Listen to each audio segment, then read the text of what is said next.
why America should fight communism. Thank you for standing up for the rights of every human being, and thank you for supporting this. I know it's really, really tough. I've been to a number of communist countries when I made the Olympics. The first gold medalist was Gao Min from China. I also went to Russia when it was communist country.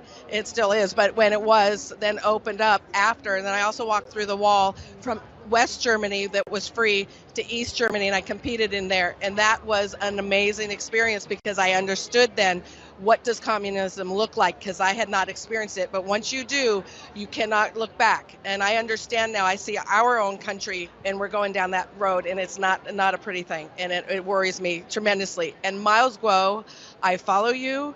Stephen K. Bannon, I follow you. There is an amazing shift because we have to stand up, or every country, we have to fight back. I actually took a trip over to China in 2000 with retired players right before the Sydney Olympics and played the Chinese national team in a series of exhibition games right before the Sydney Olympics when Yao Ming was a young player before he came into the NBA. And so I have a little experience over there. And when the NBA went over to China originally, the thinking was that we would be able to export U.S. values, U.S. culture to China. There's so many basketball fans in China. And really what's happened is the opposite has happened.